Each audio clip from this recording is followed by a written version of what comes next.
제가 사는 이 집은 먼저 간 남편과 평생을 악착같이 모아 지은 2층짜리 주택입니다. 흙먼지 날리던 이 동네에 처음 터를 잡고 벽돌 한 장 한 장 올라가는 것을 보며 남편과 함께 얼마나 가슴 벅차했는지 몰라요. 이제는 동네도 제법 번듯해졌고 집 주변으로 심어놓은 꽃나무들은 해마다 철을 잊지 않고 어여쁜 꽃을 피워냅니다. 남편이 떠난 후로는 이 집과 정원의 꽃나무들이 제 유일한 낙이자 벗이었지요. 그런데 요즘 저는 이 넓은 집에서 제 몸 하나 마음 편히 누일 곳을 걱정하는 신세가 되었습니다. 제 집에서 제가 말이에요. 시작은 아들 지석이가 결혼하고 몇 년 뒤부터였어요. 근처 아파트로 분가해 나간 아들 내외는 자기들 집이 좁다는 이유를 대며 하나둘씩 짐을 제게 떠넘기기 시작했습니다. 처음에는 겨울옷, 여름 이불 같은 계절 용품이더니 어느새 그 짐은 눈덩이처럼 불어나 있었죠. 거실 한가운데에는 지석이가 가져다 놓은 육중한 런닝머신이 떡하니 버티고 섰습니다. 처음 한두 번 타는 신용을 하더니 이제 그 기계는 키 큰 며느리 은주의 아주 훌륭한 빨래 건조대로 전락한 지 오래입니다. 밤낮으로 그 위에 널린 축축한 빨래들을 볼 때마다 제 속도 축축하게 젖어드는 것 같았어요. 진짜 문제는 2층이었습니다. 남편과 함께 쓰던 안방을 제가 쓰고 2층은 손주 하준이가 오면 편히 놀고 자고 갈 수 있도록 깨끗하게 비워두었지요. 그런데 그 2층 전체가 지금은 아들 내외의 거대한 창고가 되어버렸습니다. 하나뿐인 아들이니 그 정도는 이해해야지 싶어 처음에는 군소리 없이 방 하나를 내주었어요. 하지만 그들의 욕심은 끝이 없었습니다. 방 하나가 차고 나니 복도에 짐을 쌓기 시작했고 복도가 비좁아지니 나머지 방 하나의 문마저 열었지요.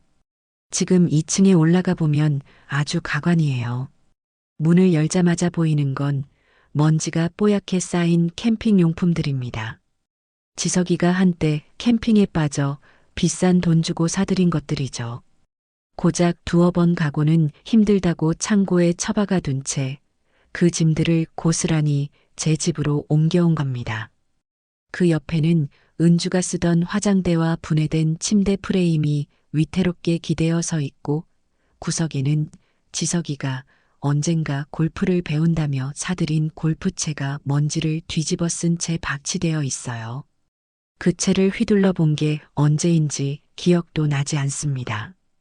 차곡차곡 쌓아둔 상자들에는 계절이 몇 번이나 바뀐 옷가지들과 하준이가 어릴 때 가지고 놀던 낡은 장난감들이 가득 들어차 있었지요. 그들이 제 집을 어떻게 생각하는지 그 짐들이 대신 말해주고 있었습니다. 존중과 배려가 필요한 어머니의 공간이 아니라 아무 때나 물건을 던져놓아도 되는 공짜 창고. 그 이상도 이하도 아니었어요. 며칠 전에는 며느리에게서 전화가 왔습니다. 다정한 목소리였지만 그 속내는 뻔했죠. 어머니, 저희 이번에 소파를 새로 사려고 하는데 기존에 쓰던 건 버리기가 좀 아까워서요. 어차피 어머니 댁 2층 거실도 비어 있는데 거기에 잠시만 두면 안 될까요? 그 말을 듣는데 속에서 천불이 났습니다. 제가 단호하게 안 된다. 2층은 사람이 사는 공간이지 너희 가구 버리기 전에 잠시 맡아두는 폐기물 처리장이 아니야라고 잘라 말했습니다. 그러자 은주는 기다렸다는 듯이 기분 나쁜 티를 숨기지 않고 알았어요.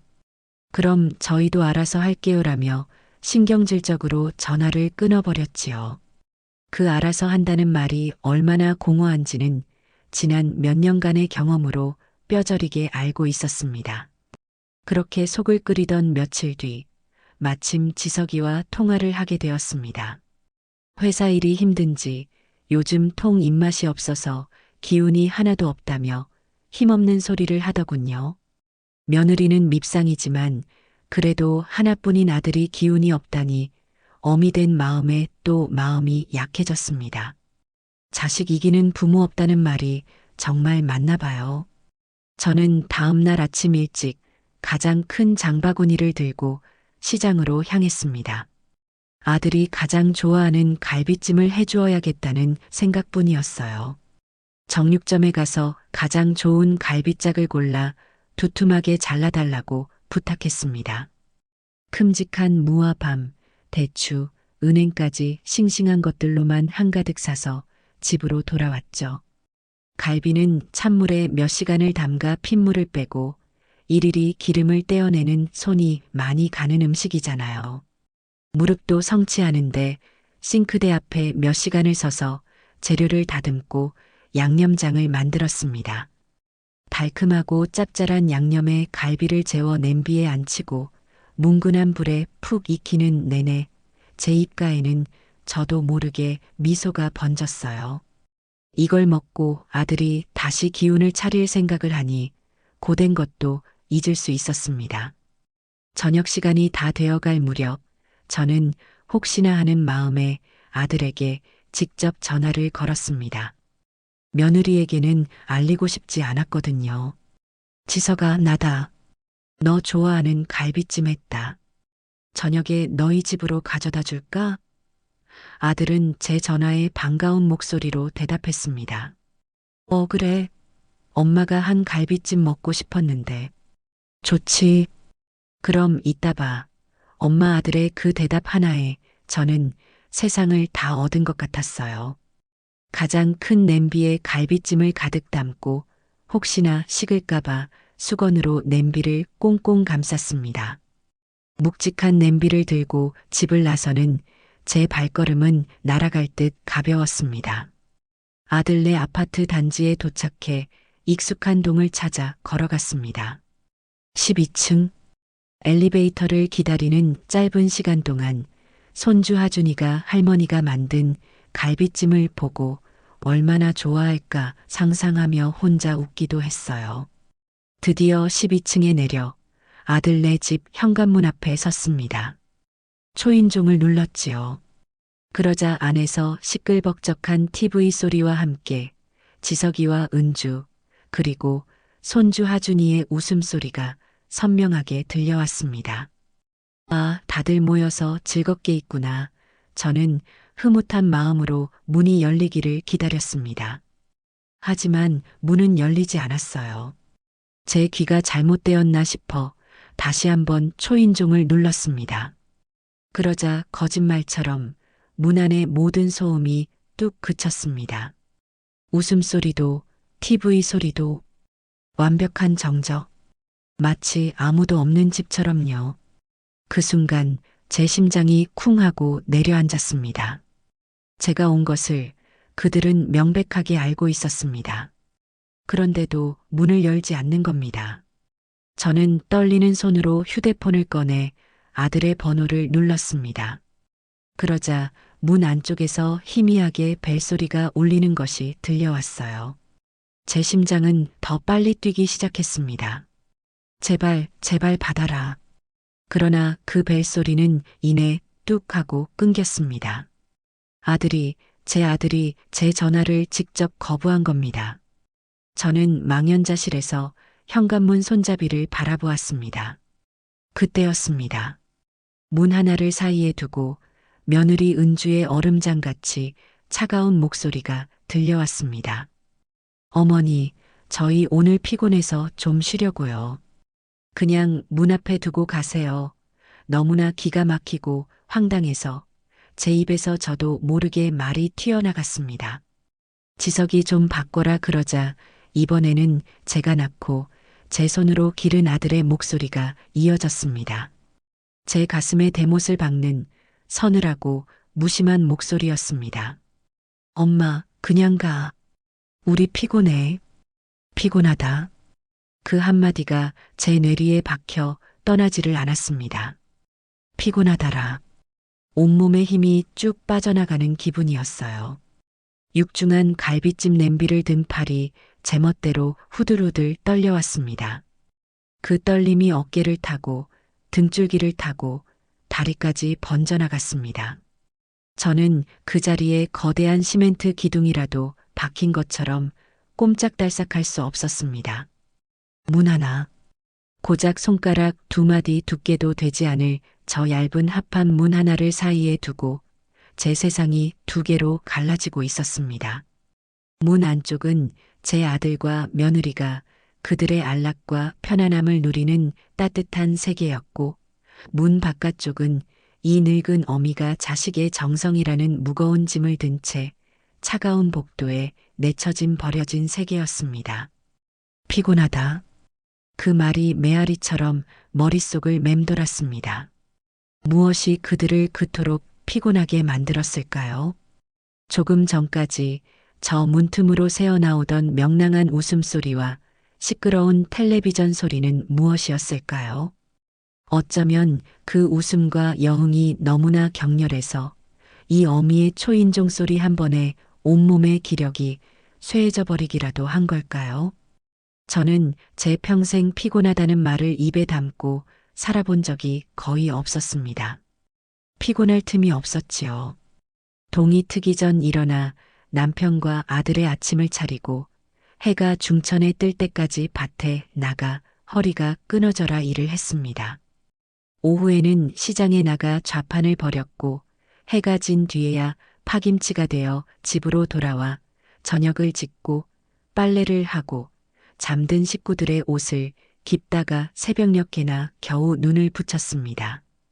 남편이 벌어오는 돈만으로는 지석이를 남들처럼 가르칠 수 없었기 때문입니다. 내 아들만큼은 돈이 없어 배우지 못했다는 한을 남겨주고 싶지 않았어요. 특히 남편의 사업이 어려워지고 그 충격으로 남편이 몸져 누웠을 때는 정말이지 눈코 뜰 새가 없었습니다. 저는 그때 동네에서 가장 큰 설렁탕 집 주방에 나가 일을 했어요. 하루 종일 거대한 가마솥 앞에서 뿜어져 나오는 뜨거운 김을 쐬고 산더미처럼 쌓인 뚝배기와 그릇들을 닦았습니다.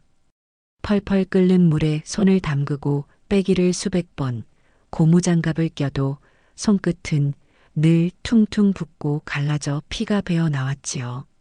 좋기 수십 근은 될 돼지뼈 통을 나르고 뜨거운 뚝배기를 식탁으로 내가는 일이 제 몫이었습니다. 하루 일이 끝나면 어깨와 허리는 끊어질 듯 아파왔고 다리는 퉁퉁 부어 제 다리가 아닌 것 같았어요. 퇴근길 버스에서는 늘 꾸벅꾸벅 졸기 일쑤였고 집에 돌아오면 남편의 병수발과 아들 뒷바라지가 저를 기다리고 있었습니다. 그때 저는 정말 피곤했습니다. 뼈가 으스러지고 살이 녹아내리는 듯한 피로였습니다. 하지만 저는 단 한 번도 지석이 앞에서 피곤한 티를 내지 않았어요.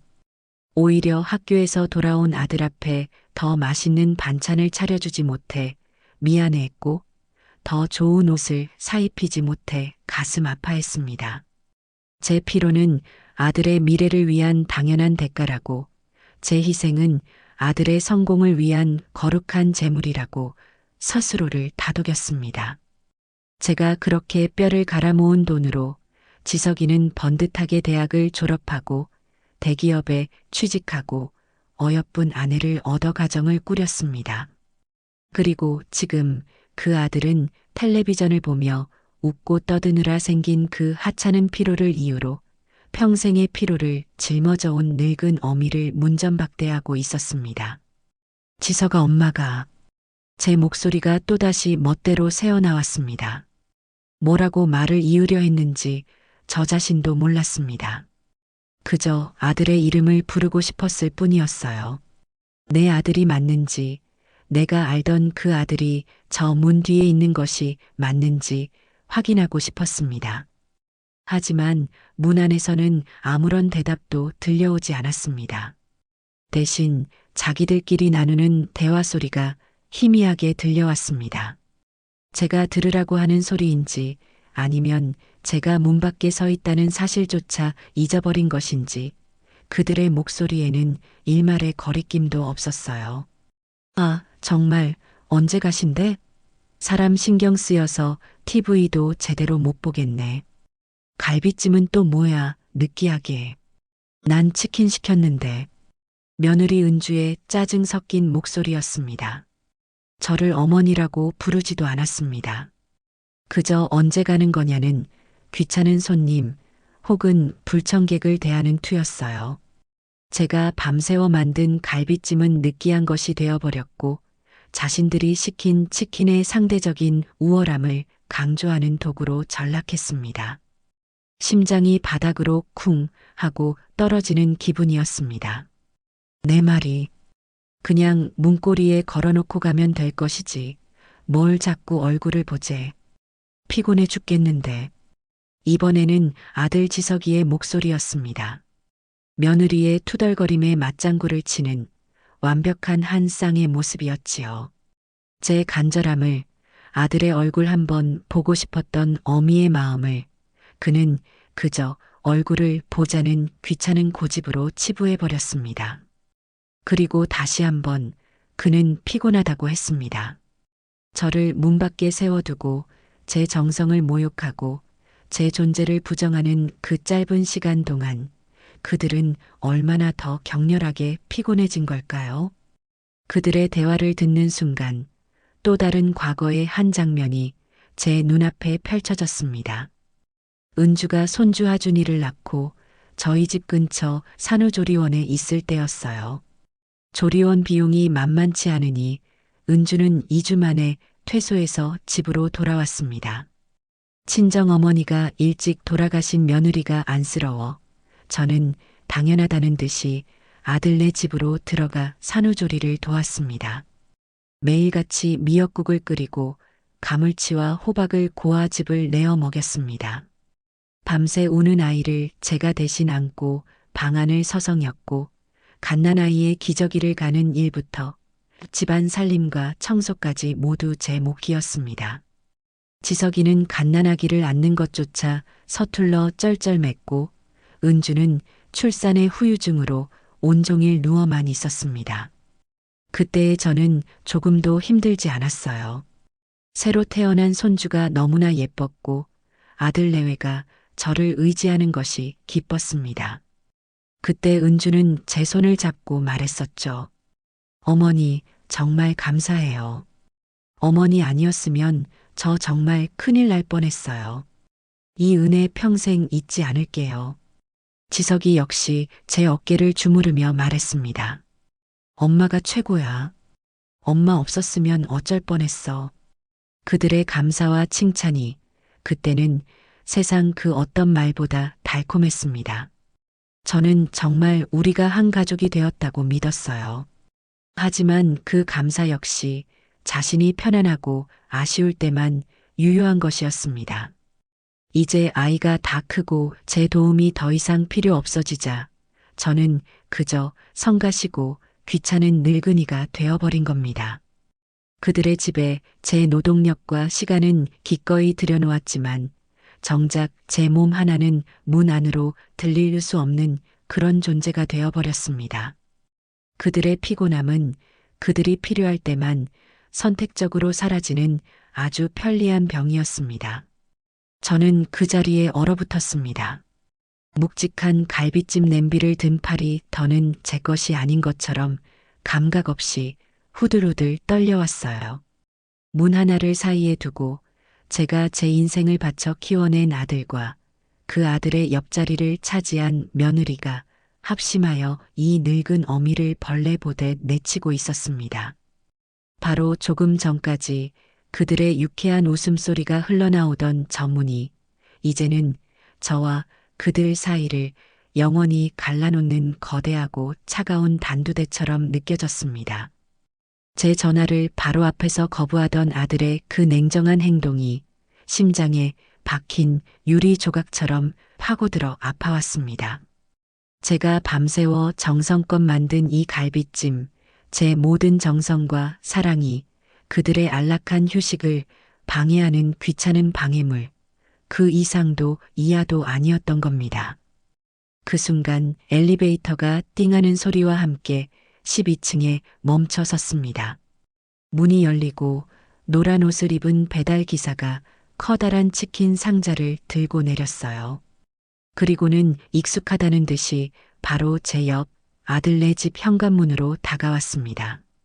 저는 자리를 비켜주지도 못한 채 멍하니 서 있었죠.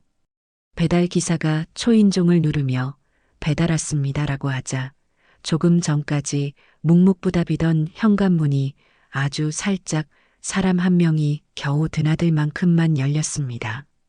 안에서 며느리 은주의 팔이 쑥 나와 치킨을 받아드는 것이 보였어요. 고소하고 기름진 치킨 냄새가 복도에 확 퍼졌습니다. 피곤해서 문도 못 열어주겠다던 그들은 저를 문 밖에 세워둔 채 버젓이 배달 음식을 시켜 먹고 있었던 겁니다. 문이 다시 쾅 하고 닫혔습니다. 배달 기사는 저를 한번 흘끗 쳐다보더니 고개를 절레절레 저으며 엘리베이터에 다시 올라탔습니다. 그 동정 어린 시선이 제 뺨을 후려치는 것보다 더 아프고 치욕스러웠어요. 이제 모든 것이 명확해졌습니다. 이것은 단순한 무례가 아니었어요. 계획적이고 악의적인 모욕이었습니다. 눈물이 쏟아질 것 같았지만 이상하게 눈물은 나오지 않았습니다. 대신 제 안에서 무언가 단단하고 질긴 것이 뚝 하고 끊어지는 소리가 들렸습니다. 지난 수십 년간 제 발목을 붙잡고 있던 자식에 대한 마지막 기대와 미련이었을까요? 저는 잠시 숨을 골랐습니다. 그리고 결심했습니다. 더 이상은 이렇게 살 수 없다고. 더 이상은 내 모든 것을 내어주고도 무시당하는 그런 호구 같은 어미로 살지 않겠다고요. 저는 아직도 온기가 남아있는 냄비를 고쳐들었습니다. 이걸 이대로 문 앞에 두고 돌아서는 것은 제 마지막 자존심이 허락하지 않았어요. 그렇다고 그들의 문 앞에 쏟아부어버리는 유치한 행동으로 저 자신을 그들과 똑같은 수준으로 떨어뜨리고 싶지도 않았습니다. 이 정성은, 이 사랑은 받을 자격이 없는 자들에게는 과분한 것이지요. 저는 이 무거운 냄비를 다시 들고 제 집으로 돌아가기로 했습니다. 이것은 패배가 아니었어요. 제 감정과 제 존엄을 지키기 위한 처절한 후퇴였습니다. 엘리베이터를 기다릴 마음의 여유도 없어 비상계단을 통해 12층을 다시 걸어 내려왔습니다. 한 걸음 한 걸음 내디딜 때마다 낡은 무릎이 비명을 질렀지만 그보다 더한 아픔이 제 마음을 짓누르고 있었습니다. 아니, 어쩌면 그건 아픔이 아니라 차갑게 식어버린 분노와 함께 찾아온 기묘한 해방감이었을지도 모르겠습니다. 제 머릿속에서는 수십 년의 세월이 주마등처럼, 아니, 아주 상세한 다큐멘터리처럼 펼쳐지고 있었습니다. 지석이가 어릴 때 열이 40도까지 올라 경기를 일으키던 그 밤이 생각났습니다. 남편은 지방 출장을 가고 없었고 저는 울부짖는 아이를 담요에 둘러싸 업고 한겨울 새벽의 칼바람을 뚫고 병원 응급실로 내달렸지요. 의사가 해열 주사를 놓고 아이가 겨우 잠잠해졌을 때 병원 복도 차가운 의자에 앉아 덜덜 떨며 밤을 새웠습니다. 그때는 조금도 힘들지 않았어요. 내 아들만 살릴 수 있다면 내 목숨이라도 내놓을 수 있다고 생각했으니까요. 남편의 사업이 어려워져 집안이 휘청거릴 때 저는 지석이의 학원비만큼은 끊기게 할 수 없다는 생각에 동네 식당에 나가 하루 12시간씩 그릇을 닦았습니다. 뜨거운 물에 손이 퉁퉁 붓고 허리가 끊어질 듯 아파왔지만 매달 아들의 학원비를 벌어 손에 쥘 때면 그 모든 고통을 잊을 수 있었어요. 아들이 좋은 대학에 합격하던 날 저는 식당 주방 구석에 숨어 소리 없이 눈물을 흘렸습니다. 내 모든 고생이 헛되지 않았다는 안도감에, 그리고 내 아들이 자랑스러워서요. 지석이가 은주를 데려와 결혼하겠다고 했을 때 저는 없는 살림에도 최선을 다해 아들의 결혼을 도왔습니다. 남편과 사별하고 유산으로 남은 작은 아파트와 제가 평생 모은 돈을 전부 합쳐 그들의 신혼집 전세금에 보태주었지요. 장롱 깊숙이 넣어두었던 제 어머니가 물려주신 금가락지와 남편이 해준 결혼 반지까지 전부 내어주었습니다. 그때 은주는 제 손을 잡고 눈물을 글썽이며 말했었죠. 어머니, 이 은혜 평생 잊지 않고 정말 친딸처럼 잘할게요. 그 말이, 그 눈물이 전부 거짓이었다는 것을 왜 저는 이제야 깨닫게 된 걸까요? 아파트 단지를 빠져나와 버스 정류장으로 향하는 내내 머릿속은 놀랍도록 차분해졌습니다. 이제 무얼 해야 할지, 어떻게 해야 할지가 선명하게 그려졌어요. 제 인생을, 제 공간을 되찾아야 했습니다.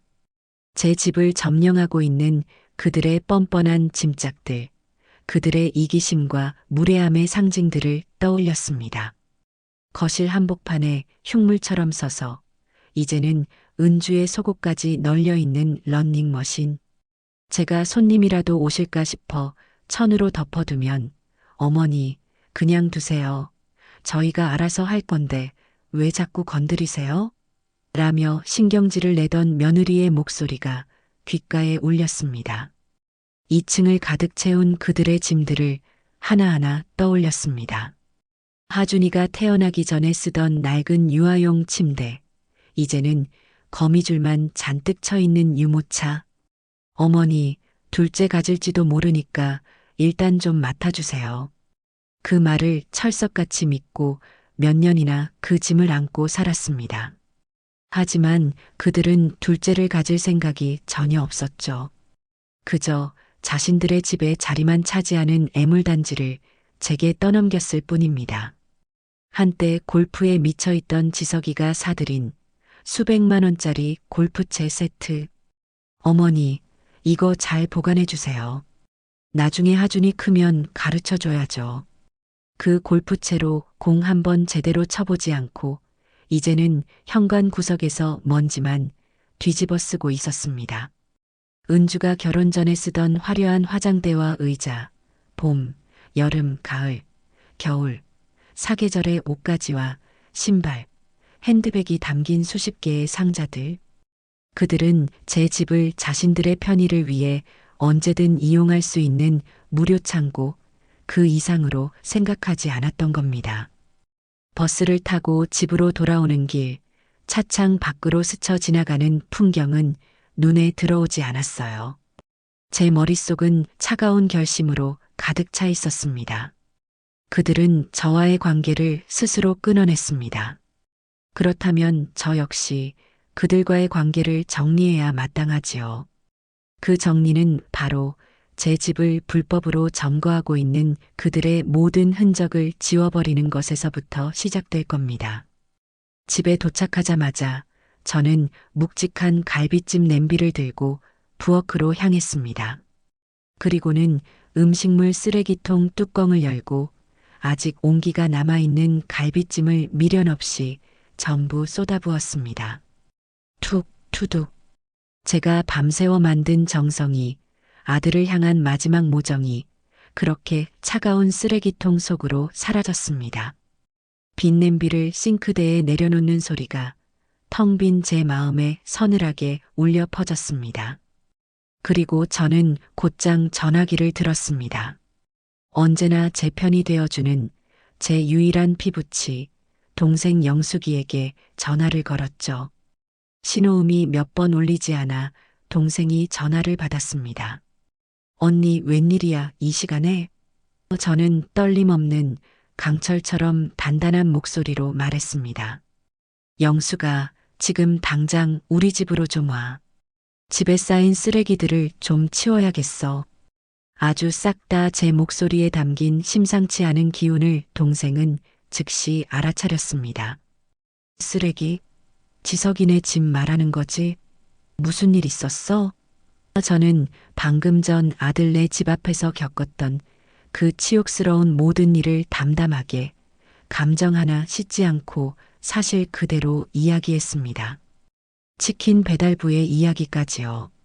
제 이야기가 끝나자 수화기 너머에서 동생의 거친 숨소리가 들려왔습니다.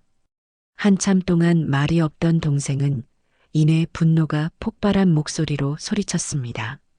아이고, 이 천하의 몹쓸 것들. 사람이 아니네. 그것들은. 지 어미를 문 밖에 세워두고 치킨을 시켜 먹어. 당장 찾아가서 그 상판대기를 확 뒤집어 엎어버릴까 보다. 동생은 저보다 더 분개하며 흥분을 감추지 못했습니다. 그리고는 곧바로 말을 이었죠. 왔구나, 그날이. 언니 정말 잘 생각했어. 더는 참으면 언니만 병나. 알았어, 언니. 내가 지금 당장 달려갈게. 그리고 내가 아는 용달차 기사님 있는데 그 양반이 입 무겁고 일 하나는 기가 막히게 깔끔하게 잘해. 내가 그분한테도 연락해서 내일 아침 동트자마자 보내라고 할게. 언니는 아무것도 하지 말고 그냥 기다리고만 있어. 뒷일은 이 동생이 다 알아서 처리할 테니까. 동생의 호쾌한 지지는 제 마지막 남은 망설임마저 산산조각 내버렸습니다. 이것은 더 이상 감정적인 복수가 아니었습니다. 제 소유권을, 제 존엄을 되찾기 위한 정당하고 합법적인 권리 행사이자 제 인생의 새로운 장을 열기 위한 필수적인 대청소였습니다. 이제 주사위는 던져졌고 다시는 되돌릴 수 없었습니다. 저는 수화기를 내려놓고 2층으로 올라가는 계단을 바라보았습니다. 내일 아침이면 저곳은, 그리고 제 인생은 완전히 달라져 있을 겁니다. 그날 밤 저는 뜬 눈으로 밤을 새웠습니다. 잠이 오지 않았어요. 억울하고 분해서가 아니었습니다. 오히려 앞으로 벌어질 일들에 대한 어떤 기대감 혹은 비장함 때문에 정신이 너무나 또렷했지요. 동이 트기 전 저는 자리에서 일어나 찬물에 세수를 했습니다. 거울에 비친 제 얼굴은 헬쑥했지만 눈빛만은 그 어느 때보다 단단하게 빛나고 있었습니다. 오늘은 제 인생의 대청소를 하는 날입니다. 아침 일찍 동생 영숙이가 헐레벌떡 집으로 들어섰습니다. 제 얼굴을 살피더니 언니 밤새 한숨도 못 잤구나. 그래도 괜찮아. 오늘 다 치우고 나면 속이 뻥 뚫릴 거야 라며 제 등을 두드려 주었습니다. 동생이 사온 따뜻한 콩나물 국밥으로 아침을 먹는 둥 마는 둥 하고 있을 때 약속한 대로 커다란 용달 트럭 한 대가 집 앞에 멈춰 섰습니다. 건장한 인부 2명과 함께 동생이 말한 기사님이 집으로 들어섰지요. 기사님은 동생과 안면이 있는지 깍듯하게 인사를 하고는 제게 물었습니다. 어르신, 어떤 짐을 빼면 될까요?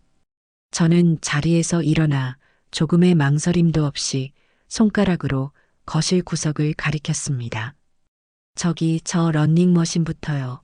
인부 2사람이 붙어 낑낑거리며 런닝머신을 드러내는 것을 보니 제 속이 다 시원해지는 것 같았어요.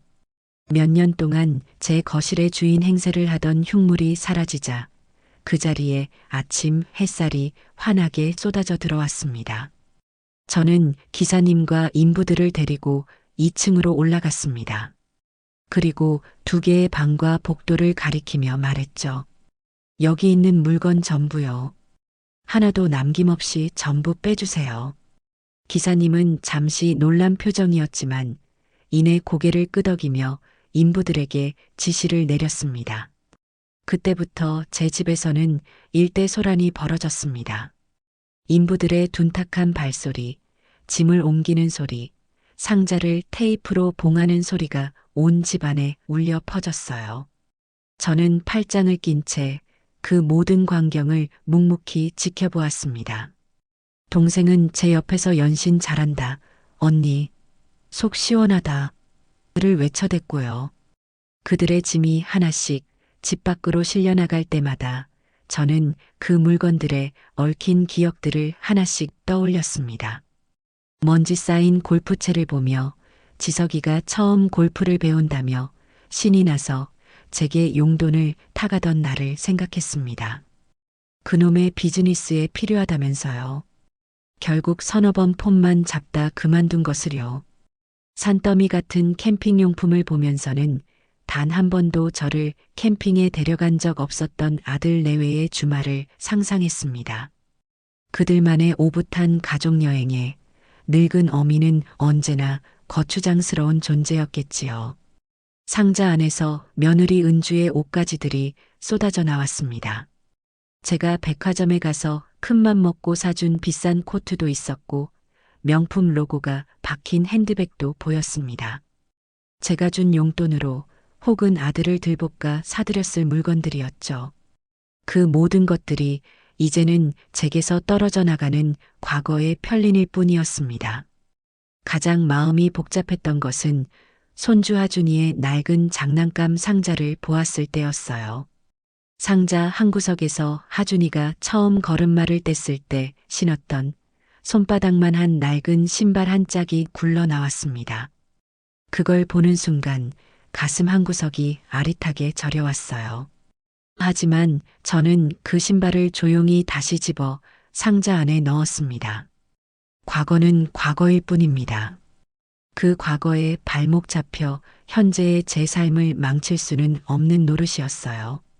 점심시간이 지날 무렵 2층을 가득 메우고 있던 짐들이 전부 트럭에 실렸습니다. 텅 빈 방은 넓고 어색하고 또 시원했습니다.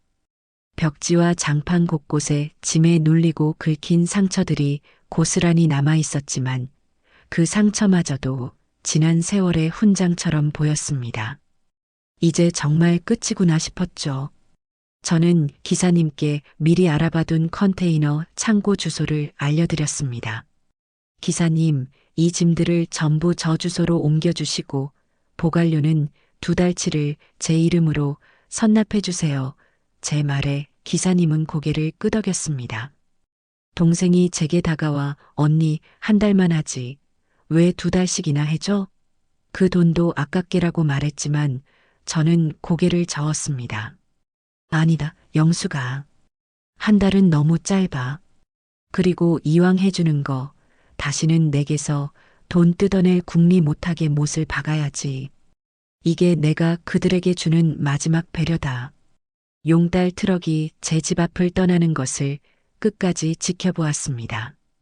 커다란 트럭이 골목 모퉁이를 돌아 완전히 사라졌을 때 저는 비로소 깊은 숨을 내쉴 수 있었습니다. 이제 정말 제 집이 된 것 같았어요. 집으로 돌아온 저는 텅 빈 2층 방 한가운데에 서서 사진을 여러 장 찍었습니다. 그리고 그 사진들과 함께 컨테이너 창고 계약서와 주소가 적힌 사진을 아들 지석이에게 문자 메시지로 보냈습니다. 메시지 내용은 짧고 단호했지요. 네 짐은 여기에 있다. 2달치 요금은 내가 냈으니 그 이후엔 네가 알아서 해라. 다시는 내 집에 네 물건을 들릴 생각하지 마라. 문자를 보낸 뒤 저는 조금의 망설임도 없이 아들과 며느리의 전화번호를 차단해 버렸습니다. 이제 그들의 목소리를 들을 일도 그들의 변명을 들어줄 일도 없을 겁니다. 제 인생의 일막이 그렇게 시끄럽고도 후련하게 막을 내리고 있었습니다. 아들 내외의 짐이 빠져나간 집은 놀라울 만큼 넓고 조용했습니다. 특히 2층은 몇 년 만에 처음으로 제 모습을 되찾았지요. 하지만 짐이 빠져나간 자리에는 그동안 보이지 않았던 상처들이 고스란히 남아 있었어요. 무거운 가구에 눌려 움푹 파인 장판, 벽지 곳곳에 긁히고 더러워진 자국들, 그리고 무엇보다 그들의 흔적이 배어 있는 퀴퀴한 냄새까지. 저는 이 상처들을 이대로 둘 수 없다고 생각했습니다. 다음 날부터 저는 온 집안 대청소를 시작했어요. 며칠 전 아들 내외의 짐을 쓰레기라고 불렀던 것처럼 이제는 그들이 남긴 흔적이라는 쓰레기를 치울 차례였습니다. 저는 동네 철물점에 가서 가장 좋은 벽지와 장판을 새로 주문했습니다. 혼자 하기에는 벅찬 일이라 동생에게 부탁해 사람을 구해 도배와 장판 시공을 새로 했지요. 며칠에 걸쳐 칙칙하고 상처투성이었던 2층이 화사하고 깨끗한 공간으로 다시 태어나는 것을 보니 제 마음도 함께 치유되는 기분이었습니다. 도배와 장판이 끝나자 저는 두 팔을 걷어붙이고 직접 청소에 나섰습니다. 창문을 활짝 열어 묵은 공기를 전부 내보내고 새 공기를 집안 가득 들였어요. 바닥은 락스를 풀어 빡빡 닦고 창틀에 낀 먼지 하나까지 세심하게 닦아냈습니다. 그렇게 며칠 동안 쓸고 닦고 광을 내자 2층은 제가 처음 이 집에 입주했을 때처럼 반짝반짝 빛이 났습니다. 텅 비었지만 깨끗하고 환한 방들을 보고 있자니 제 마음속 응어리도 함께 씻겨나가는 것 같았어요. 어느 날 오후 저는 텅 빈 2층 거실 바닥에 그대로 주저앉아 창밖을 바라보았습니다. 햇살이 창문을 통해 길게 들어와 새로 깐 장판 위에서 따스하게 부서지고 있었죠. 이 넓고 깨끗한 공간을 보고 있자니 문득 이런 생각이 들었습니다. 이 공간을 이대로 비워두어야 할까? 비어있는 공간은 또 다른 욕심을 불러일으킬 수 있습니다. 아들 내외가 또다시 이 공간을 호시탐탐 노릴지도 모를 일이었어요. 다시는 그들에게 빌미를 주고 싶지 않았습니다. 그리고 실질적인 문제도 있었지요.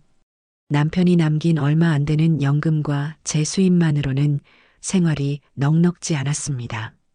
아들 내외에게 더 이상 손 벌릴 생각은 추호도 없었고요. 그렇다면 이 공간을 활용해 제 노후의 보탬이 될 만한 일을 해야 했습니다. 거기까지 생각이 미치자 답은 명확해졌어요. 바로 세입자를 드리는 것이었습니다. 이 집에 남편과 저 외에 다른 사람이 산다는 것은 한 번도 상상해 본 적 없는 일이었습니다. 하지만 지금은 상황이 달랐죠. 세입자를 들이면 매달 고정적인 수입이 생겨 생활에 큰 보탬이 될 겁니다. 그리고 무엇보다 이 2층에 저와 상관없는 다른 사람이 살게 되면 아들 내외는 이 공간에 대한 미련을 완벽하게 버릴 수밖에 없을 테니까요. 그것이야말로 그들에게 보내는 가장 확실한 메시지가 될 것이었습니다. 이곳은 더 이상 너희의 공간이 아니다. 결심이 서자 저는 곧바로 행동에 옮겼습니다. 며칠 뒤 저는 동네에서 가장 오래되고 신용 있는 부동산을 찾아갔습니다. 중개사무소 문을 열고 들어서자 안경을 쓴 중년의 사장님이 저를 맞았죠. 저는 자리에 앉아 제 집 주소를 말하고 2층 전체를 월세로 내놓고 싶다고 말했습니다. 사장님은 제 집이 동네에서 위치도 좋고 잘 지은 집이라며 금방 세입자를 구할 수 있을 거라고 말했어요. 저는 몇 가지 조건을 까다롭게 내걸었습니다. 사장님, 저는 아무나 드리고 싶지 않아요. 무엇보다 조용하고 예의 바른 사람이었으면 좋겠습니다. 신혼부부나 아직 아이가 없는 젊은 부부였으면 하고요. 그리고 계약하기 전에 제가 꼭 한번 직접 만나보고 결정하고 싶습니다. 제 말에 사장님은 잠시 놀란 듯 했지만 이내 제 뜻을 이해하고는 고개를 끄덕였습니다. 알겠습니다, 어르신. 어르신 마음에 쏙 드는 좋은 분들로 한번 찾아보겠습니다. 부동산을 나서 집으로 돌아오는 길, 제 마음은 조금 복잡했지만 한편으로는 새로운 시작에 대한 기대로 부풀어 올랐습니다. 저는 이제 더 이상 자식에게 기대어 사는 무력한 늙은이가 아니었어요. 제 힘으로 제 인생을 꾸려나가고 제 집의 완전한 주인이 되어가는 과정이었습니다. 며칠 뒤 부동산 사장님에게서 전화가 왔습니다. 제 조건에 딱 맞는 아주 좋은 신혼부부가 있다면서요. 저는 그들을 만나보기로 했습니다. 제 인생의 이막에 새로운 이웃이 들어올 준비를 하고 있었습니다. 부동산 사장님과 약속한 날 저는 아침부터 집안을 깨끗이 치우고 가장 아끼는 찻잔 세트를 꺼내 정성껏 차를 준비했습니다. 어떤 사람들이 올까 조금 긴장되기도 하고 설레기도 했어요. 오후 2시가 되자 초인종이 울렸습니다. 문을 열자 부동산 사장님과 함께 훤칠한 인상의 젊은 남자와 단아한 모습의 여자가 서 있었습니다. 어르신, 인사하세요. 집 보러 오신 박선우, 이수진 씨입니다. 젊은 부부는 제게 허리를 굽혀 깍듯하게 인사했습니다. 안녕하세요, 어르신. 말씀 많이 들었습니다. 그들의 첫인상은 무척이나 마음에 들었어요. 저는 그들을 데리고 2층으로 올라갔습니다. 깨끗하게 정돈된 집을 본 부부는 연신 감탄사를 터뜨렸죠. 특히 아내인 이수진 씨는 남향의 큰 창으로 햇살이 쏟아져 들어오는 거실을 보며 아이처럼 좋아했습니다. 어머 여보, 집이 너무 환하고 따뜻해요. 정말 좋네요. 남편인 박선우 씨는 대학 교수라고 자신을 소개했고 아내는 작은 출판사에서 편집자로 일한다고 했습니다. 그들은 제게 이것저것 묻기보다는 제 말에 조용히 귀를 기울이는 예의 바른 태도를 보였어요. 저는 그들을 1층으로 데리고 내려와 제가 가꾸는 작은 정원을 보여주었습니다. 수진 씨는 화단에 핀 장미를 보며 말했습니다. 어르신, 정말 부지런하시네요. 정원이 꼭 그림 같아요. 저도 꽃 가꾸는 거 좋아하는데 나중에 어르신께 좀 배워야겠어요. 그 말 한마디에 저는 이 사람들과 이웃이 되어도 좋겠다는 확신이 들었습니다. 아들 며느리에게서는 단 한 번도 들어보지 못했던 따뜻하고 진심 어린 칭찬이었으니까요. 저는 그 자리에서 바로 계약을 결정했습니다. 부동산 사장님도 좋은 분들을 만났다며 함께 기뻐해 주었죠. 며칠 뒤 부부는 이삿짐을 들여 2층에 새로운 보금자리를 꾸몄습니다. 텅 비어 있던 집에 사람의 온기가 채워지자 집 전체가 다시 살아나는 것 같았습니다. 그리고 바로 그 주 주말이었습니다. 저는 새 이웃이 된 박 교수 부부와 거실에 앉아 과일을 깎아 먹으며 담소를 나누고 있었어요. 그때였습니다. 다짜고짜 현관문 도어록을 누르는 소리가 시끄럽게 울려 퍼졌습니다. 비밀번호가 계속 틀리자 이번에는 문을 쾅쾅 두드리는 소리가 들려왔죠. 저는 직감적으로 누구인지 알 수 있었습니다. 박 교수 부부가 놀라 저를 쳐다보았어요. 저는 괜찮다는 손짓을 하고 인터폰 화면을 확인했습니다. 화면 속에는 잔뜩 화가 난 아들 지석이와 며느리 은주의 얼굴이 보였습니다. 저는 인터폰을 받지 않았습니다. 그러자 밖에서 아들의 고함 소리가 들려왔죠.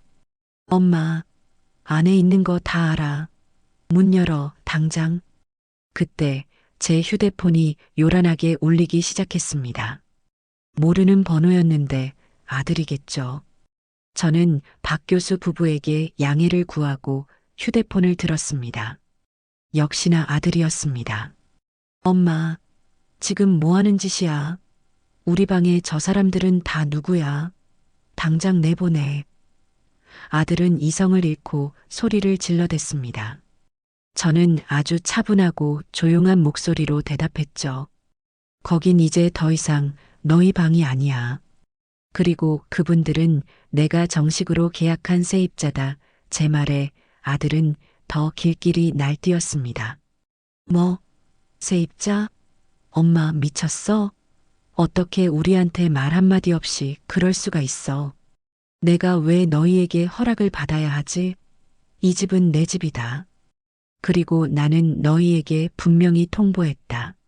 내 짐은 내가 알려준 창고에 있으니 앞으로는 그곳에 가서 찾도록 해라. 다시는 이 집에 얼씬도 하지 마. 저는 제 할 말만 하고 전화를 끊어버렸습니다. 하지만 그들은 포기하지 않았어요. 계속해서 문을 두드리고 소리를 지르며 소란을 피웠습니다. 새 세입자인 박 교수 부부는 어쩔 줄 몰라 하며 불안한 표정을 지었죠. 저는 그들에게 걱정 마세요. 제가 다 해결할게요라고 말하며 안심시킨 뒤 조용히 휴대폰을 들고 112를 눌렀습니다. 이미 동생과 함께 모든 상황을 예상하고 어떻게 대처할지 전부 계획해둔 터였습니다. 몇 분 지나지 않아 아파트 단지 안으로 경찰차가 들어오는 것이 보였습니다. 2명의 젊은 경찰관이 차에서 내려 제 집 앞으로 다가왔죠. 경찰의 등장에 아들 내외는 잠시 주춤하는 듯 했습니다. 경찰관 한 명이 문을 두드리며 계십니까?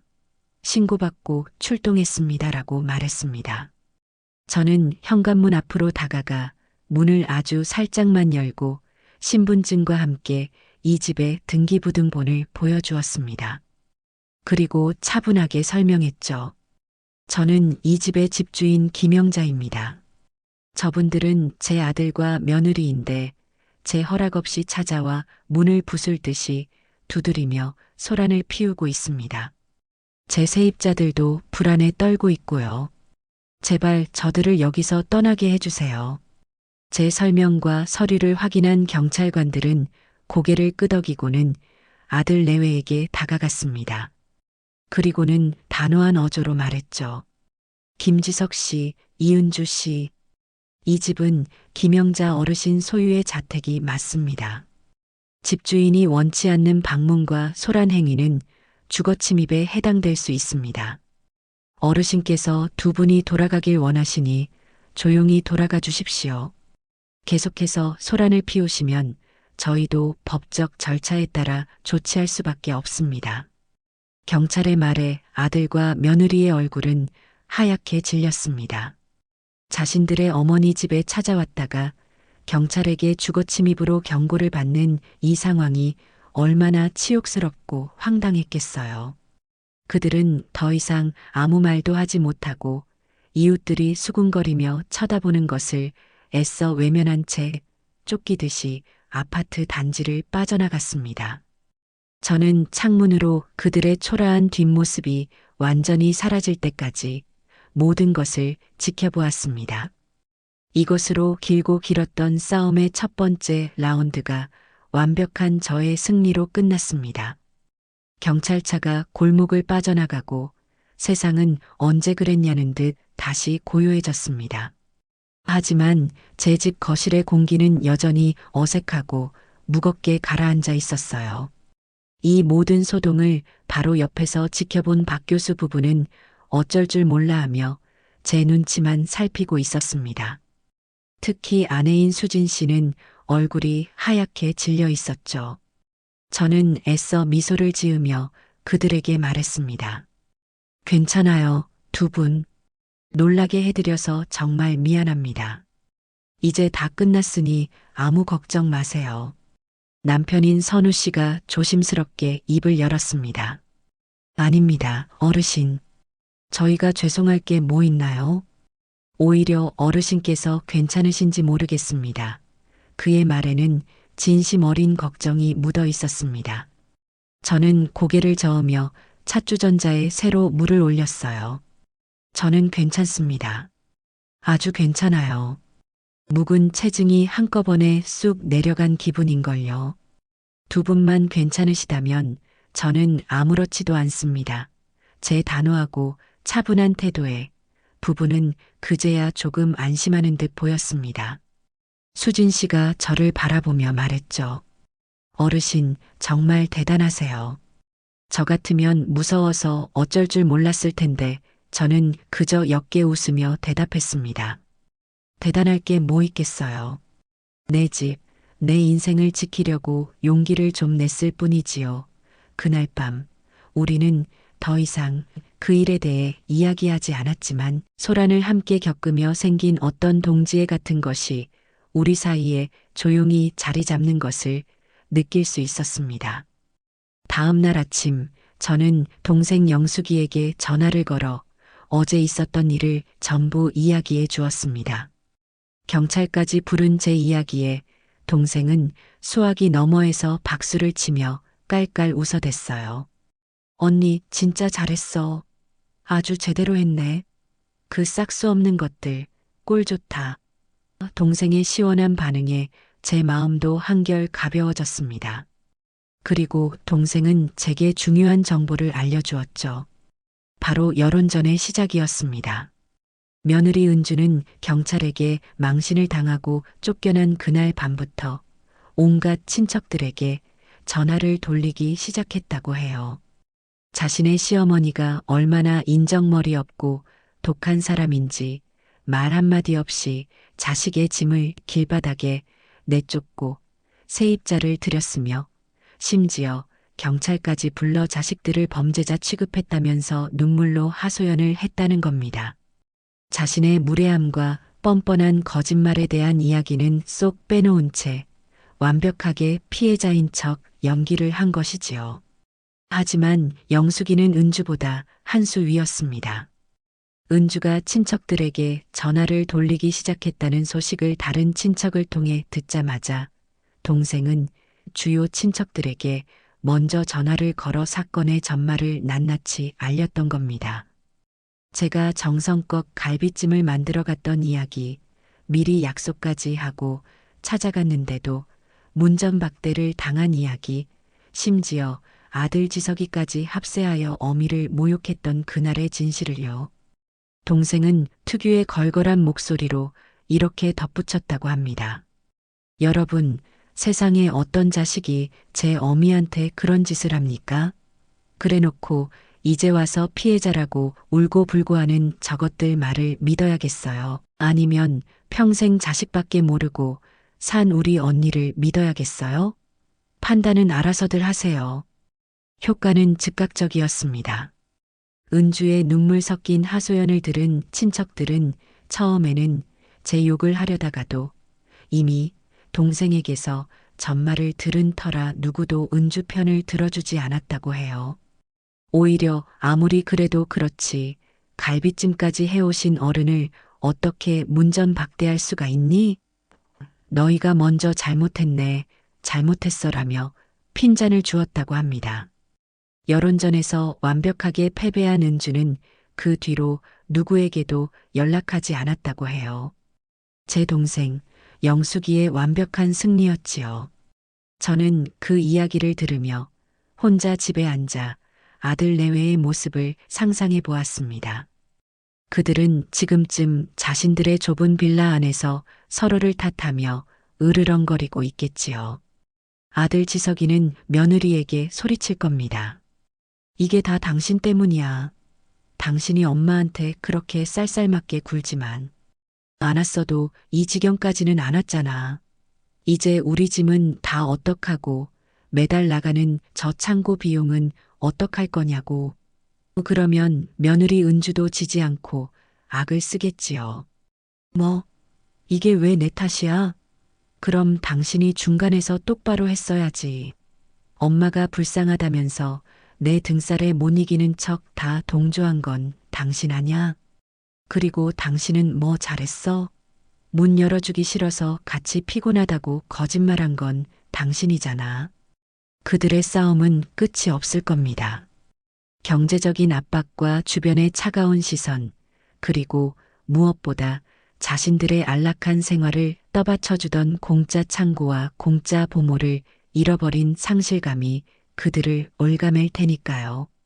그들은 자신들의 잘못이 무엇인지 진심으로 뉘우치기 전까지 그렇게 서로를 핥히고 상처내며 서서히 무너져 내릴 겁니다.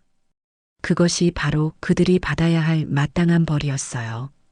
저는 더 이상 그들을 가엾게 여기지 않았습니다. 그저 멀리서 그들의 자멸을 지켜볼 뿐이었습니다. 제 마음은 놀랍도록 평온했습니다. 경찰 소동이 있은 후 제 삶에는 놀라운 평화가 찾아왔습니다. 무엇보다 가장 큰 변화는 새로운 이웃, 박 교수 부부와의 관계였어요.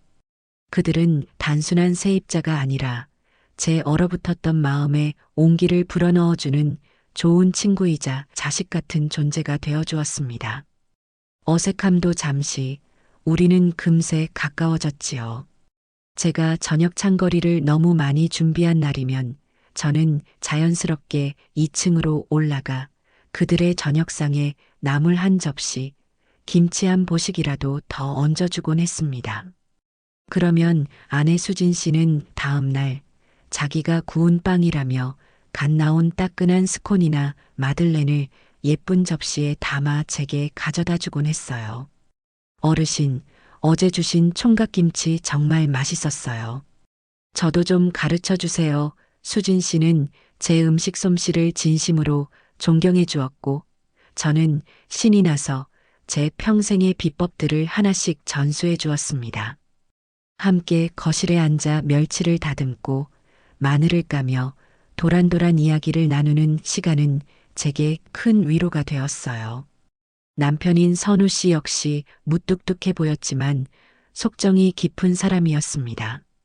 제가 무거운 화분을 옮기지 못해 낑낑거리고 있으면 어느새 다가와 어르신, 제가 하겠습니다 라며 번쩍 들어 옮겨주곤 했지요. 아들 지석이에게서는 단 한 번도 받아보지 못했던 살갑고 든든한 배려였습니다. 어느 날 저녁에는 네 사람이 모두 모여 거실에서 함께 텔레비전을 보게 되었어요. 제가 좋아하는 트로트 경연 프로그램을 보는데 선우 씨가 의외로 저와 취향이 비슷하더군요. 저는 저 이명웅 씨 노래가 참 좋더라고요. 어르신은 어떠세요? 그의 말에 저는 신이 나서 이명웅 씨의 노래에 대해 한참을 이야기했습니다. 수진 씨는 그런 저희를 보며 어머, 두 분 취향이 똑같으시네요. 꼭 엄마랑 아들 같아요라며 웃었습니다. 그 순간 저는 정말 이들이 제 아들, 며느리였으면 얼마나 좋았을까 하는 생각을 잠시 했습니다. 하지만 이내 고개를 저었죠. 피를 나눈 자식에게도 받지 못한 정을 이렇게 좋은 이웃에게서 받고 있으니 저는 이미 충분히 복받은 사람이었습니다. 삶의 또 다른 큰 기쁨은 경제적인 자유에서 왔습니다. 박 교수 부부에게서 첫 달 월세가 제 통장으로 들어온 날, 저는 한참 동안 통장 잔고를 들여다보았습니다. 남편이 남긴 연금 외에 제 이름으로 된 수입이 생긴 것은 정말 오랜만이었습니다. 그 돈이 많고 적음을 떠나 제 힘으로 번 돈이라는 사실이 제게 큰 자신감과 만족감을 주었어요. 저는 그 돈의 일부를 찾아 곧바로 시장으로 향했습니다. 그리고 평소에는 비싸서 잘 사지 못했던 한우 등심을 넉넉하게 끊고 제철 과일도 한 바구니 가득 샀지요. 그날 저녁 저는 박 교수 부부를 불러 다 함께 고기를 구워 먹었습니다. 이거 제가 처음 번 월세로 쏘는 겁니다. 많이들 드세요. 제 말에 부부는 박수를 치며 좋아해 주었고 우리는 웃음꽃을 피우며 풍성한 저녁 식사를 즐겼습니다. 저는 저 자신을 위한 투자도 아끼지 않았습니다. 낡아서 색이 바랜 제 옷들이 눈에 들어왔어요. 저는 동생 영숙이를 불러 함께 백화점으로 향했습니다. 언니, 웬일이야? 백화점에다? 동생의 물음에 저는 당당하게 대답했죠. 나도 이제 예쁜 옷 좀 사 입으려고. 내 돈 벌어서 내 옷 사는데 뭐 어때? 저는 동생이 골라주는 화사한 색깔의 블라우스와 편안한 바지를 몇 벌 샀습니다. 새 옷을 입고 거울 앞에 선 제 모습이 낯설면서도 꽤 마음에 들었어요. 수십 년 만에 처음으로 오롯이 저 자신을 위해 돈을 쓰는 기쁨을 만끽했습니다. 가장 큰 변화는 제 세상이 넓어졌다는 것이었습니다. 이전까지 제 세상은 집과 아들 내외, 그리고 손주가 전부였어요. 그들의 기분에 따라 제 하루가 결정되곤 했죠. 하지만 이제는 아니었습니다. 저는 동네 문화센터에 등록했습니다. 어떤 걸 배울까 한참을 고민하다 평생의 소원이었던 서예 교실의 문을 두드렸죠. 처음에는 붓을 잡는 것조차 어색했지만 하얀 화선지 위에 먹물이 번져나가며 글자가 완성되는 것을 보고 있자니 마음이 차분해지고 평온해졌습니다. 함께 배우는 다른 할머니들과 친구가 되어 수업이 끝나면 같이 점심을 사 먹고 찻집에 가서 수다를 떠는 재미도 쏠쏠했어요. 우리는 자식 이야기보다는 새로 시작한 드라마 이야기나 건강 정보를 나누며 시간을 보냈습니다. 어느 주말 저는 동생 영숙이에게 제안했습니다. 영숙아, 우리 여행 갈까? 속초 가서 바다도 보고 맛있는 회도 먹고 오자. 경비는 내가 내게 제 말에 동생은 아이처럼 좋아했죠. 우리는 다음 주에 바로 기차표를 끊어 속초로 향했습니다. 기차 창밖으로 스쳐 지나가는 풍경을 보며 저는 정말 오랜만에 완전한 자유를 느꼈습니다. 푸른 동의 바다를 보며 가슴이 뻥 뚫리는 기분을 만끽했고 시장에서 싱싱한 해산물을 실컷 사 먹었습니다. 동생과 저는 밤늦도록 방에 앉아 지난 세월의 회포와 앞으로의 계획에 대해 이야기를 나누었어요.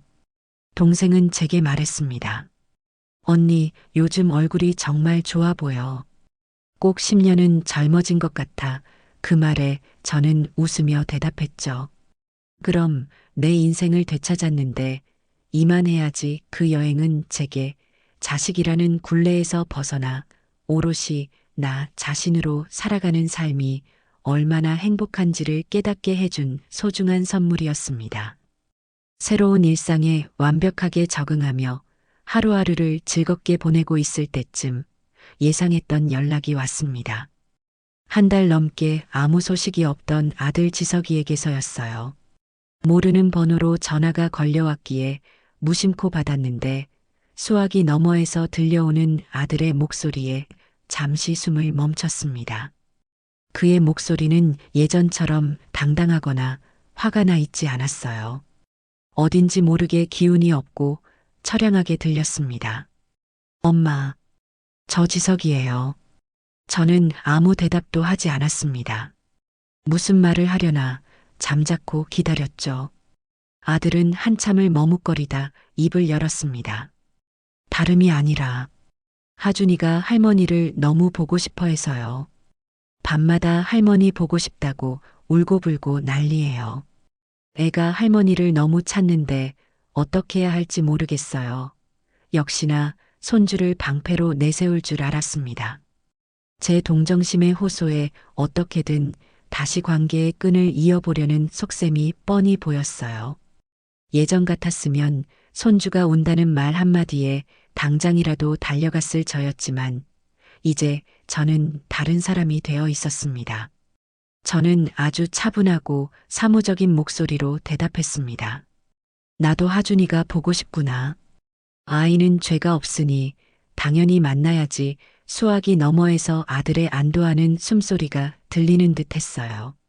하지만 저는 곧바로 조건을 걸었습니다. 이번 주 토요일 오후 2시에 너희 집 앞 놀이터로 하준이만 데리고 나오너라. 거기서 딱 1시간만 아이를 보고 가겠다. 절대로 우리 집으로 찾아올 생각은 하지 마라. 약속을 어기면 다시는 하준이를 볼 생각도 하지 않는 게 좋을 게다. 제 단호한 말에 아들은 아무 대꾸도 하지 못하고 알았어요. 엄마. 라며 힘없이 전화를 끊었습니다. 약속한 토요일 저는 일부러 시간을 딱 맞춰 놀이터로 향했습니다. 멀리서 보니 벤치에 아들과 하준이가 나란히 앉아 저를 기다리고 있었어요. 제가 나타나자 하준이가 저를 발견하고는 할머니 하고 소리치며 달려와 제 품에 안겼습니다. 저는 하준이를 꼭 껴안아주며 머리를 쓰다듬어 주었죠. 우리 강아지 그동안 잘 있었어? 할머니가 얼마나 보고 싶었는데. 아들 지석이가 제 옆으로 다가와 어색하게 섰습니다. 그는 제 눈치를 살피며 몇 마디 말을 붙이려 했지만 저는 철저하게 그를 외면했어요. 제 눈은 오직 손주 하준이에게만 향해 있었습니다. 저는 준비해간 손주가 좋아하는 장난감과 간식을 건네주고 1시간 동안 그네를 밀어주고 시소를 타며 함께 놀아주었습니다. 하준이는 오랜만에 만난 할머니가 좋은지 연신 제잘거리며 웃음을 터뜨렸죠. 정확히 1시간이 지나자 저는 자리에서 일어났습니다. 하준아, 이제 할머니는 가봐야 해. 다음 주에 또 만나자. 아빠 말씀 잘 듣고 밥 잘 먹고 있어야 해. 아쉬워하는 손주를 아들에게 인계하고 저는 뒤도 돌아보지 않고 발걸음을 옮겼습니다. 아들이 뒤에서 저를 부르는 것 같았지만 저는 못 들은 척 걸음을 재촉했어요. 이제부터 손주와의 관계는 이런 식으로 이어나갈 겁니다. 아이에 대한 사랑은 변함없이 주되 그 사랑을 빌미로 아들 내외가 제 삶에 다시 끼어드는 것은 결코 허락하지 않을 생각이었어요. 모든 관계의 주도권은 이제 저에게 있었습니다. 그렇게 몇 주가 더 흘렀습니다. 컨테이너 창고 계약이 2달째에 접어들고 이제는 아들 내외가 직접 보관료를 내야 할 시점이 다가왔을 때였지요. 또다시 모르는 번호로 전화가 걸려왔습니다. 이번에도 아들이었어요. 그는 지난번보다 훨씬 더 절박한 목소리였습니다. 엄마, 제발 부탁이에요. 저희 정말 돈이 없어요. 이번 달 카드값도 겨우 막았는데 창고 보관료 낼 돈이 어디 있겠어요. 제발 그 집만이라도 다시 받아주시면 안 될까요? 아니면 보관료라도 좀 보태주세요. 네. 그의 구차한 애원을 듣고 있자니 분노보다는 연민이 먼저 느껴졌습니다. 40이 넘은 아들이 자신의 잘못으로 빚어진 결과를 책임지지 못하고 어미에게 돈을 구걸하는 모습이 참으로 한심하고 처량했지요. 하지만 동정심의 마음이 약해져서는 안 됐습니다. 이번에 무너지면 모든 것이 다시 원점으로 돌아갈 테니까요. 저는 깊은 한숨을 내쉬고는 제 평생 하고 싶었던 말을 아들에게 해주었습니다. 지석아, 내가 너를 어떻게 키웠니? 없는 살림에 남들 하는 거 다 해주려고 내 허리띠 졸라매 가며 너를 가르치고 장가 보내고 내 자식 뒷바라지까지 했다. 그런데 너는 내 어미에게 뭘 해주었지? 고작 갈비찜 하나 들고 찾아간 늙은 어미를 내 아내와 합심해서 문전박대하고 모욕을 주었다. 그리고 이제 와서 돈이 없으니 도와달라고? 제 목소리는 조용했지만 그 안에는 수십 년간 쌓인 울분과 단호함이 담겨 있었습니다. 내가 지금 내고 있는 그 창고 보관료는 그냥 돈이 아니야. 내가 내 어미에게 저지른 불효와 무례함에 대한 대가다. 내가 사람으로서, 자식으로서 마땅히 배워야 할 존중이라는 교훈에 대한 수업료란 말이다. 나는 내 교육을 위해 평생을 바쳤지만 마지막 가장 중요한 교육은 내 돈으로 직접 하거라. 나는 더 이상 너의 은행이 아니다. 그러니 끊는다. 저는 제 말을 끝으로 아들의 대답을 듣지도 않고 전화를 끊어버렸습니다. 수화기를 내려놓은 제 손은 조금 떨렸지만 마음만은 후련했습니다. 길고 길었던 어미로서의 역할을 이제야 정말로 끝낸 기분이었습니다. 아들에게 금전적인 도움을 거절한 이후 한동안 평화로운 날들이 이어졌습니다. 더 이상 모르는 번호로 전화가 걸려오는 일도 없었고 주말마다 놀이터에서 손주를 만나는 것 외에는 아들과 마주칠 일도 없었죠. 저는 그 평화가 계속되기를 바랐습니다. 하지만 제 생각은 너무 안일했어요. 아들이라는 카드가 통하지 않자 이번에는 며느리 은주가 직접 나섰습니다. 어느 날 오후 문화센터서의 교실을 마치고 집으로 돌아오는 길이었습니다. 저희 집으로 들어서는 골목 어귀에 낯익은 인형이 서 있는 것을 발견했습니다. 바로 며느리 은주였어요. 그녀는 예전에 화려하고 꼿꼿한 모습은 온데간데 없고 초췌하고 수수한 옷차림으로 저를 기다리고 있었습니다. 제가 나타나자 그녀는 제 앞으로 다가와 갑자기 제 앞에 무릎을 꿇었습니다. 어머니, 제가 다 잘못했어요. 제가 죽을 죄를 지었습니다. 제발 용서해 주세요. 은주는 길바닥에 엎드려 눈물을 쏟으며 통곡하기 시작했습니다. 지나가던 동네 사람들이 이게 무슨 일인가 싶어 저희를 쳐다보았죠. 저는 너무나 당황스럽고 창피해서 일단 그녀의 팔을 잡아 일으키려 했습니다. 일어나서 얘기하거라. 길바닥에서 이게 무슨 추태냐. 하지만 그녀는 막무가내로 제 바짓가랑이를 붙잡고 용서를 빌었습니다. 어머니, 제가 그때는 정말 정신이 나갔었나 봐요. 스트레스가 너무 심해서 어머님께 그러면 안 되는 건데 제가 다 생각이 짧았어요. 제발 저희 딱한 사정 좀 봐주세요. 네. 저는 그녀를 뿌리치고 차가운 눈으로 내려다보았습니다. 그녀의 눈물과 사죄 속에서 저는 단 한 톨의 진심도 발견할 수 없었습니다. 그녀는 자신이 제게 얼마나 큰 상처와 모욕을 주었는지에 대해서는 한마디도 하지 않았어요. 그저 자신들의 딱한 사정을 봐달라며 동정심에 호소하고 있을 뿐이었습니다. 그녀의 사과는 저를 위한 것이 아니라 오로지 창고 보관료와 불편한 생활에서 벗어나고 싶은 자기 자신을 위한 것이었죠. 저는 그 자리에 쪼그려 앉아 그녀와 눈을 맞추었습니다. 그리고 아주 조용히 하지만 모든 사람이 들을 수 있을 만큼 또렷하게 말했습니다. 은주야, 내가 정말로 용서를 구해야 할 대상은 내가 아니다. 내 잘못된 행동으로 고통받고 있는 내 남편과 내 아들, 그리고 무엇보다 내 자신의 양심에게 용서를 구하거라. 제 말에 그녀의 울음소리가 잠시 멎었습니다. 저는 말을 이었죠. 그리고 눈물은 진심으로 미안할 때 흘려야 값어치가 있는 거란다.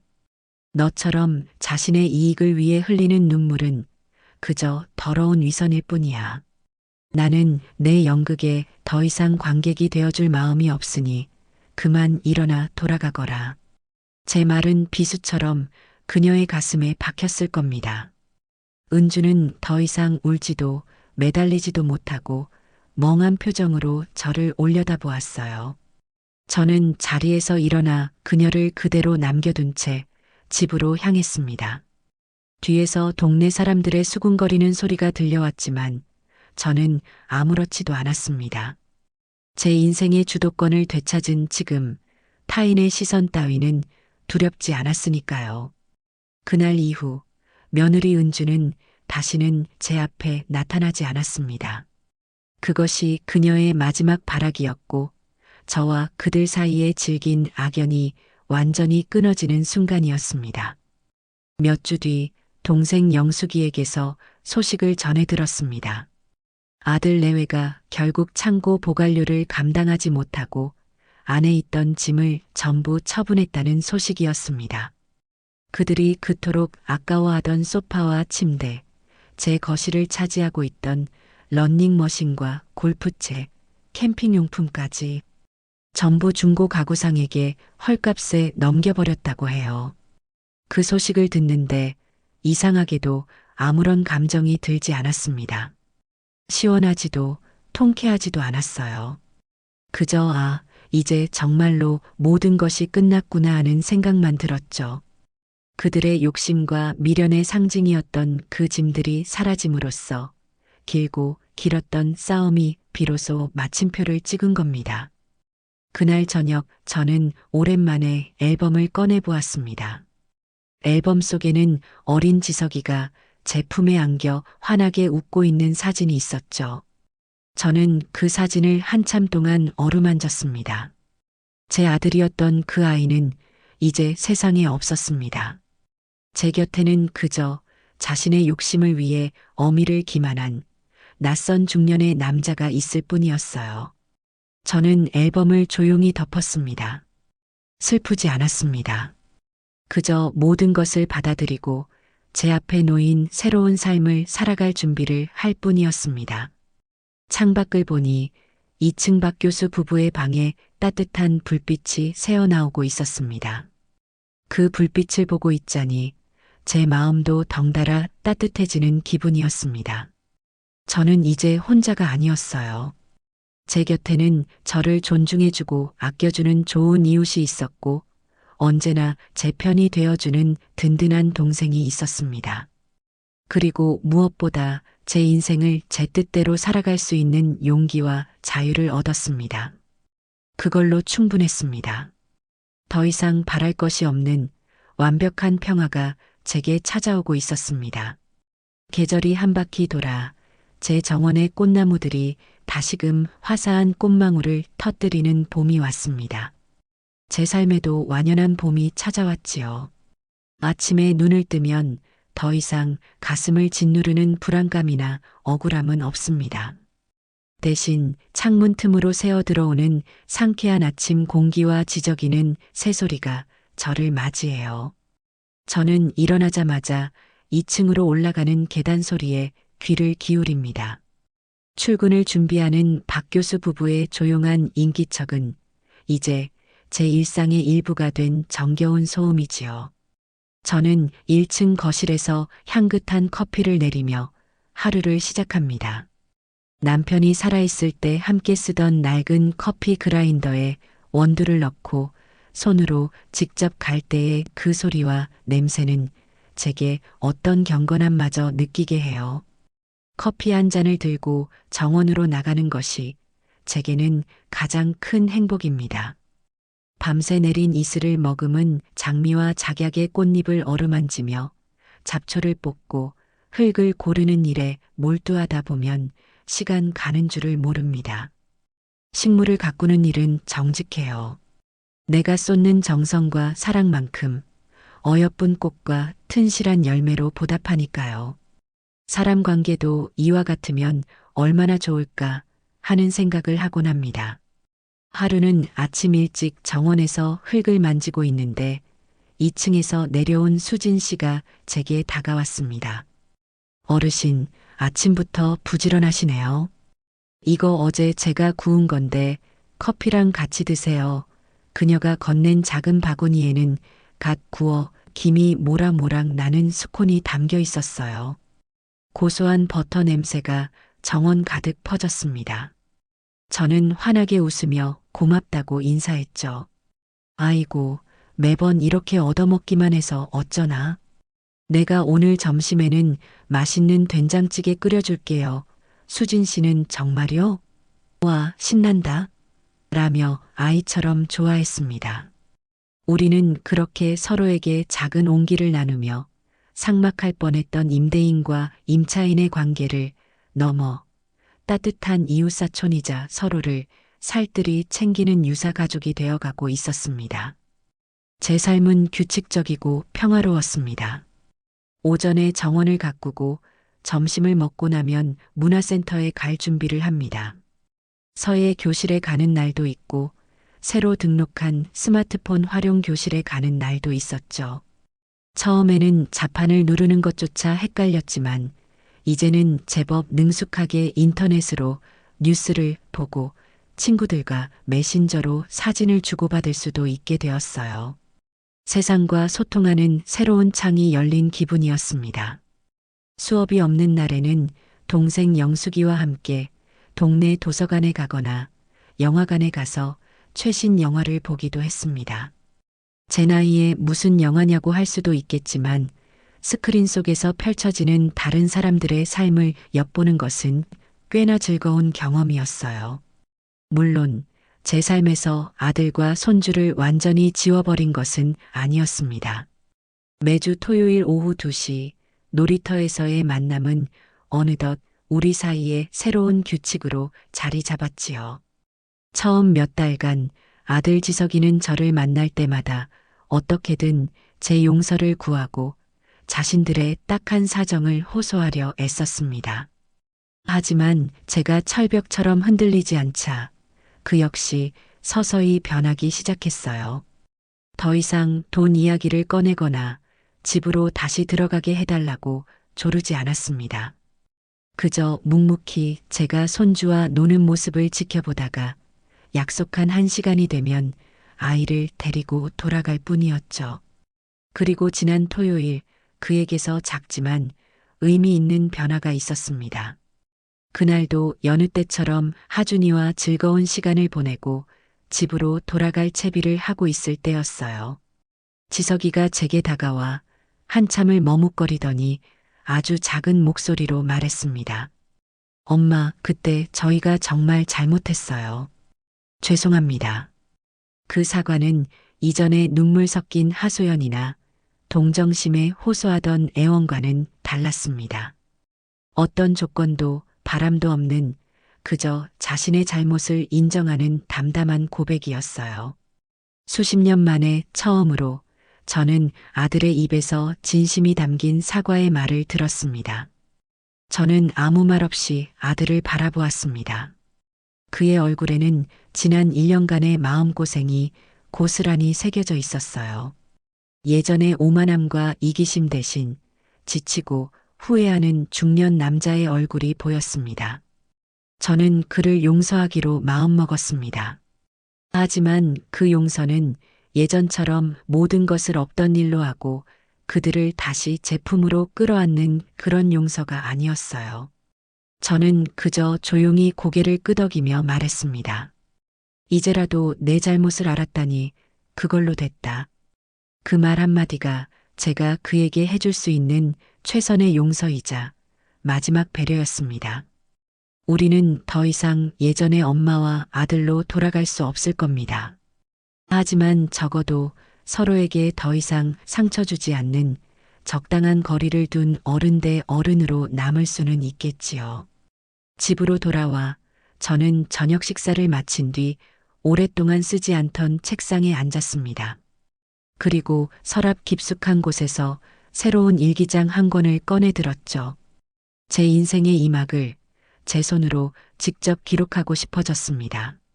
저는 찻잔에 따뜻한 국화차를 따르고 만년필 뚜껑을 열었습니다.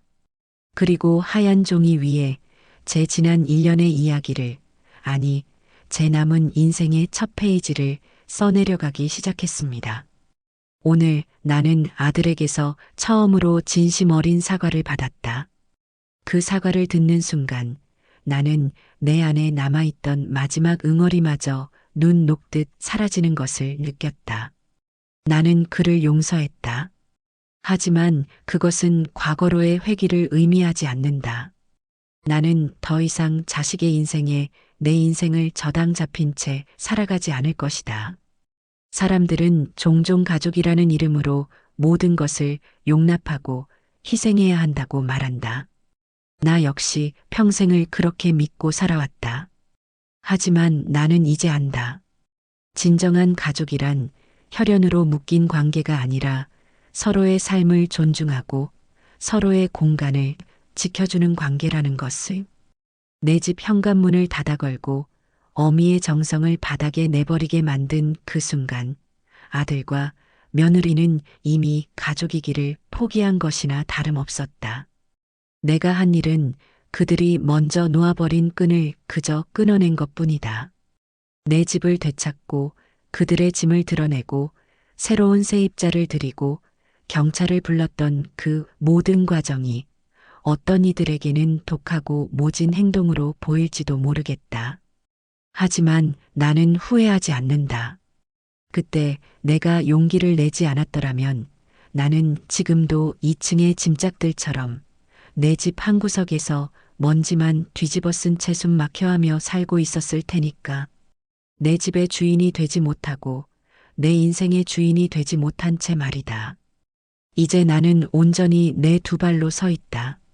매달 내 통장으로 들어오는 월세는 내게 경제적 자유를 주었고 문화센터의 친구들과 동생과의 여행은 내게 정서적 풍요를 안겨주었다.